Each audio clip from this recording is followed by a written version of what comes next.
اعوذ باللہ من الشیطان الرجیم بسم اللہ الرحمن الرحیم ان المتقین بے شک متقی لوگ فی جنات باغات میں ہوں گے وعیون اور چشموں میں ہوں گے ادخلوها انہیں کہا جائے گا تم داخل ہو جاؤ ان میں بسلام آمنین سلامتی اور امن کے ساتھ ونزعنا اور ہم نکال دیں گے ما فی صدورہم جو کچھ ان کے سینوں میں ہوگا من غل باہم کینہ اخواناً بھائی ہوں گے علی سرر تختوں پر متقابلین آمنے سامنے بیٹھے ہوئے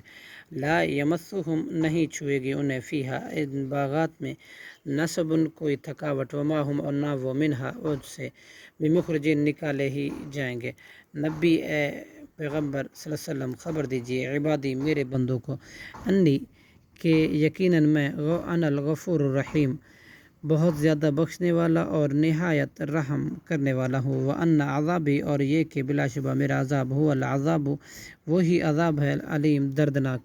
وَنَبِّئْهُمْ اور خبر دیجیے انہیں عن ضیف ابراہیم حضرت ابراہیم علیہ السلام کے مہمانوں کے بابت اس داخل جب وہ داخل ہوئے علیہ اس پر فقالو تو انہوں نے کہا سلامن سلام کرتے ہیں ہم قالا حضرت ابراہیم علیہ السلام نے کہا انا تحقیق ہم تو منکم تم میں سے وجلون ڈرتے ہیں قالوا لا توجل انہوں نے کہا نہ تم ڈر انا نبشرو کا نہ تم ڈرو یقیناً ہم خوشخبری دیتے ہیں تمہیں بغلام علیم ایک علم والے لڑکے کی قال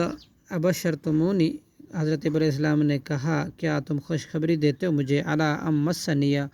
باوجود اس کے کہ پہنچ چکا ہوں مجھے کبر بڑھاپا فبما سو اب کس چیز کی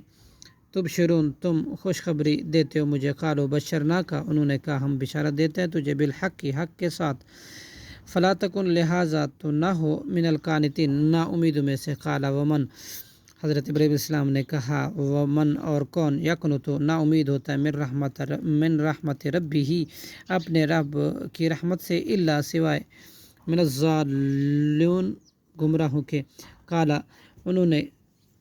اس نے کہا فبما خطبکم پھر کیا مقصد ہے تمہارا ایہا المرسلون اے بھیجے ہوئے فرشتوں قالوا انا ارسلنا انہوں نے کہا ہم بے شک بھیجے گئے الی قوم مجرمین مجرم قوم کی طرف الا آل لوط سوائے لوط کے کنبے کے انا بے شک ہم لا منجوہم البتہ نجات دینے والے ہیں ان کو اجمعین سب کو الا امرأتہ سوائے اس کے بیوی کے قدرنا ہم نے مقدر کر دیا ہے انہا کہ بے شک وہ لمن الغابرین ضرور پیچھے رہنے والوں میں سے ہوگی صدق اللہ العظیم